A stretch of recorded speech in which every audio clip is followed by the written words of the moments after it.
விவசாயிகள் ஆயிரக்கணக்கான ஏக்கர் நிலங்களை இழந்து அதில் இருக்கக்கூடிய பயிர்கள் அழுகி கண்ணீரும் கம்பலையுமாக கடனோடு நின்று கொண்டிருக்கிறார்கள்.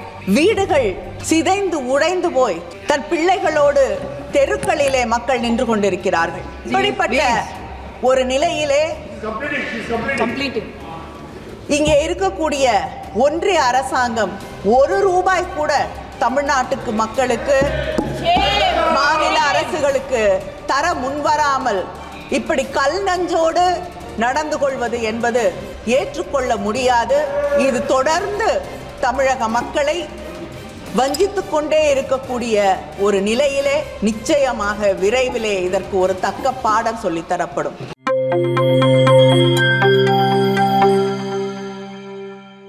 माननीय सदस्य श्रीमती के कनिमोझी जी. Thank you, ma'am. I raise to oppose this bill. This bill needs more deliberations, more debate and discussion before it's brought to this house. When you look at it now, it has more omissions and commissions than what is actually going to benefit this country. Climate change has increased the risk of natural disasters, increased in global surface temperatures, leading to more powerful storms, droughts, aridification, huge wildfires, sea erosion, leading to loss of lives, livelihood, and displacement. The effect of climate change is just not something we seem to be realizing, because all over the world, the floods, the fires, the droughts are unprecedented. Countries have never seen something like this happening. And in India, practically every day, we see a state flooded, affected, landslides. I think it's time that we take disaster management much more seriously. There's no harm in hoping for the best, as long as you are prepared for the worst. We can never take anything for sure in this world, except for, of course, Honorable Member Nishikant Dubey's 0 hours, which I don't think anything else can be taken as a sure thing. And every time there is a cyclone, the union government proudly proclaims that you want the states.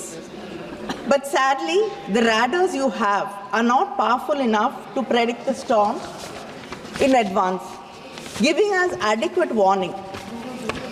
Your information is more like astrological predictions and not modern weather forecasts. Only when the storm is within 150 kilometers, you are able to give any clear information or indication about the storm. And that is practically just 1 day's notice. What can a state really do? How many people can it move to more protected areas? What can it actually do in a day's time? Whereas if you upgrade your high-end radars, and if you're able to predict, because many of the countries are able to predict storms and disasters, particularly cyclones, at least when it is 300 kilometers away. That is 3 days of warning. If you are able to give state governments 3 days of warning, that will make a lot of difference in protecting the people and in moving them to safer places. And using satellite images with AI interpretations will also be very helpful and give us a clearer picture of disasters, because so many other kinds of disasters we are not able to understand or able to predict.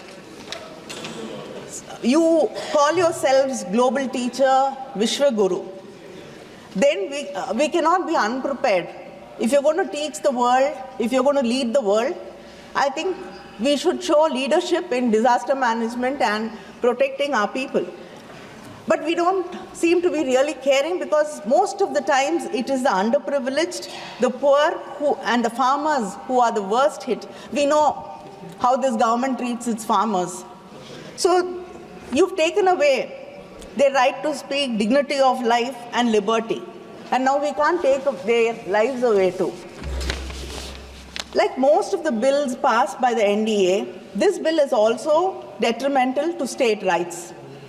Cooperative federalism, which you keep talking about, has become confrontational federalism in reality. Disaster management is a state subject. Any amendments without consulting the states will have negative impact on disaster response.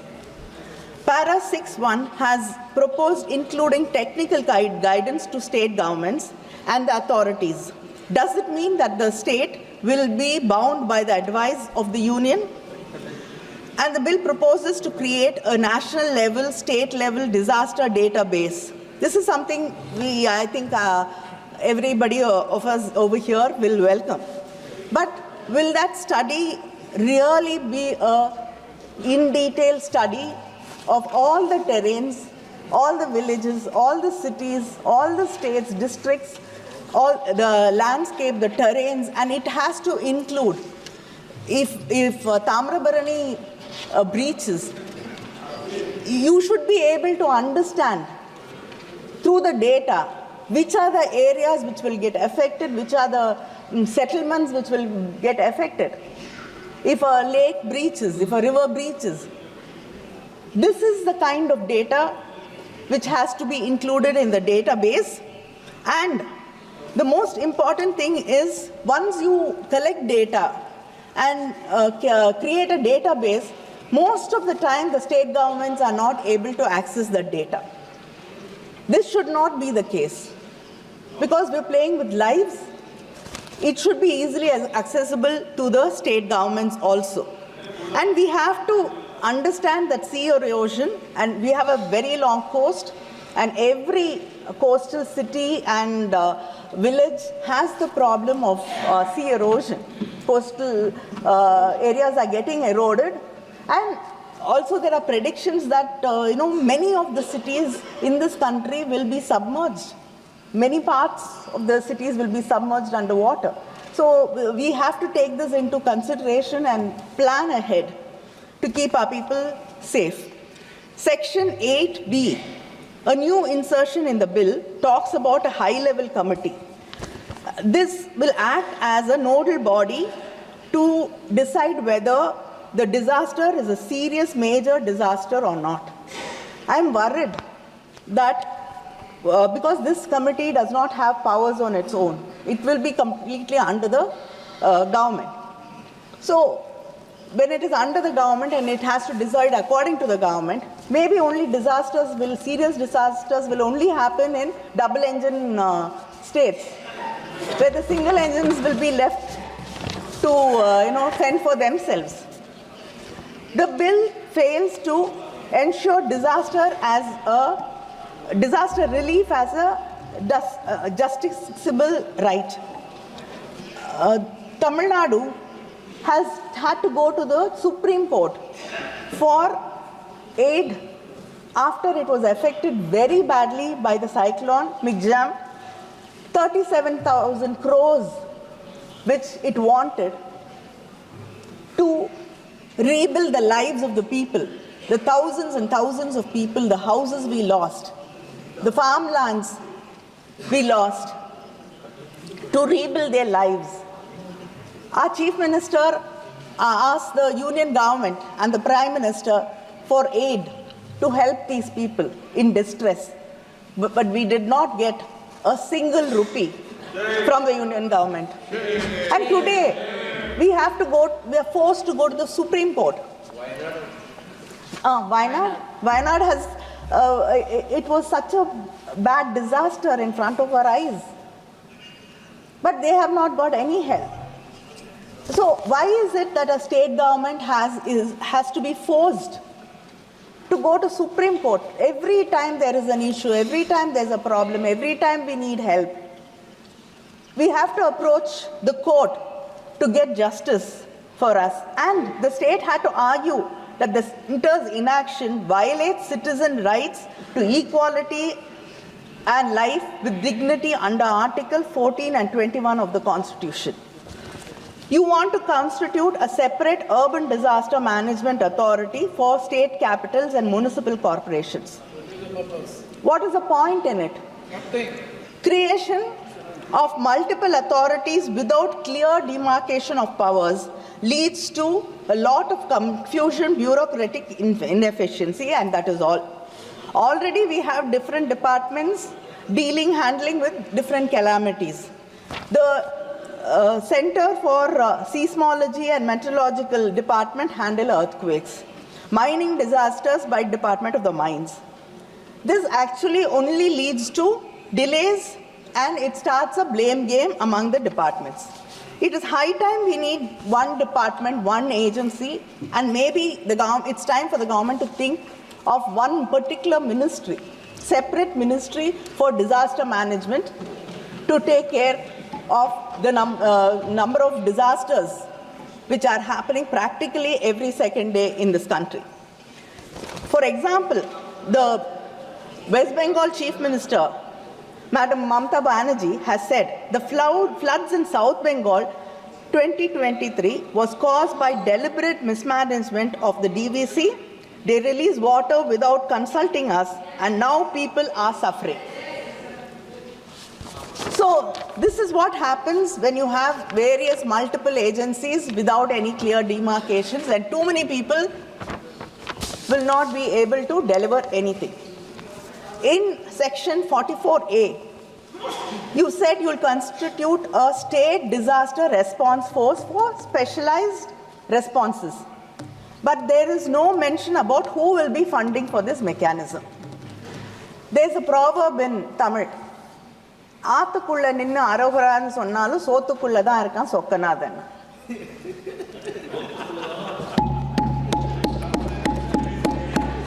So, if you don't tell us who's going to fund it, again that burden will come on us. So, I think the bill has to be very clear about who is going to fund this disaster response force for specialized response. India has witnessed over 5,000 deaths from 2014 to 2020 due to heat waves. Due to global warming, it's expected to increase and become frequent, the heat waves. The government has to notify heat waves as a disaster. The Tamil Nadu government under our Chief Minister, M.K. Stalin, has declared heat waves as a state-specific disaster, enabling relief and ex gratia payment of 4 lakhs to the families of the deceased. I like to say it, even if you wouldn't want to hear it, it's a Dravidian model government, so we lead by example. So this is one more thing you could think of following us.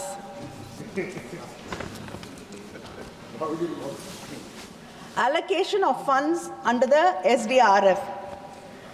Its 30% weightage is given to population and the area. This puts states like Tamil Nadu, which has controlled population, at a very big disadvantage. You're giving 30% weightage for the funds to be released to us. It puts us at a disadvantage. It is like you're punishing us for making sure that our population is under control. இது நல்ல படிச்சு நல்ல mark வாங்குற பிள்ளைய கொண்டு போய் கிளாஸை விட்டு வெளியில நில்ல அப்படின்னு சொல்ற மாதிரி ஒரு நிலைமையை தான் இங்க நாங்க பார்த்துட்டு இருக்கோம். தொடர்ந்து எல்லா விதங்களிலுமே தமிழ்நாடு முன்னேறிய மாநிலமாக இருக்கக்கூடிய காரணத்தாலேயே, மக்களை பற்றி கவலைப்படக்கூடிய மாநிலமாக இருக்கக்கூடிய காரணத்தாலேயே, நாங்கள் தொடர்ந்து நல்லாட்சி செய்து கொண்டிருக்கக்கூடிய காரணத்தாலேயே நாங்கள் மிகப்பெரிய அளவிலே தொடர்ந்து பாதிக்கப்பட்டு கொண்டிருக்கிறோம், வஞ்சிக்கப்படுகிறோம். கேரளாவும் எங்க பக்கத்துல இருக்கக்கூடிய கேரளாவும் அதே பிரச்சனை தான்.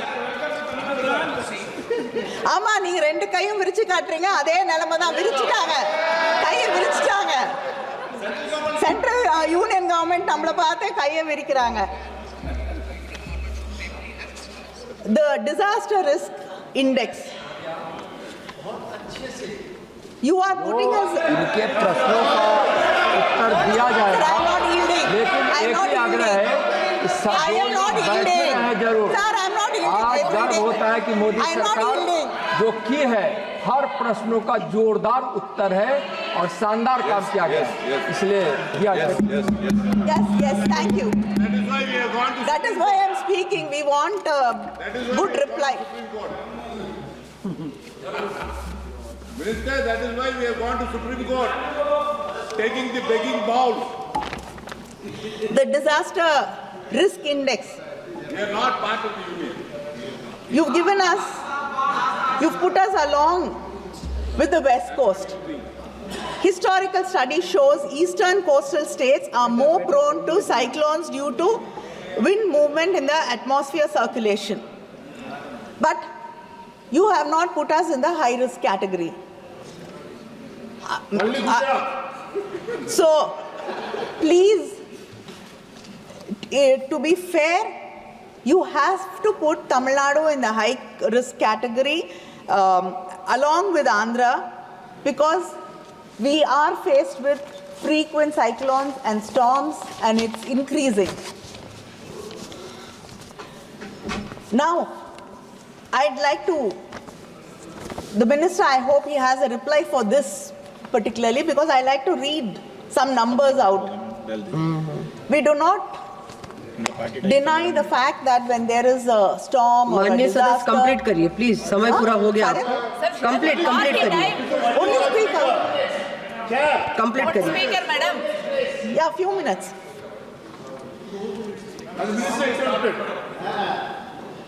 In 2015 to 16, when there was floods in Tamil Nadu, they asked for 25,000 crores.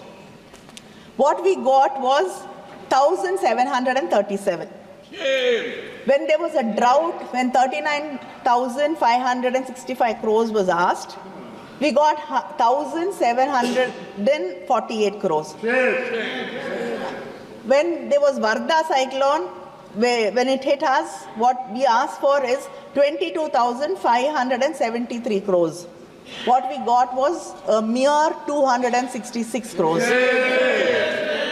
Then again, when Oki cyclone hit Tamil Nadu, we wanted 9,302 crores. We got 133 crores. Gaja, 17,000 crores, 17,899 was asked. We got 1,146.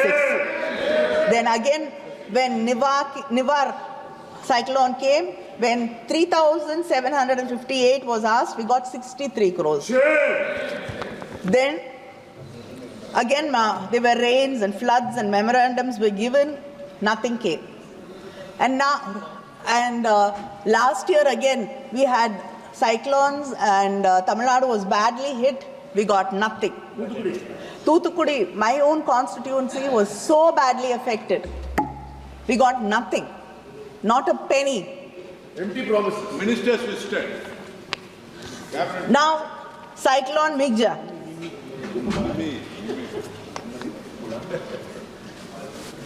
Around 37,000 crores was asked, we got nothing.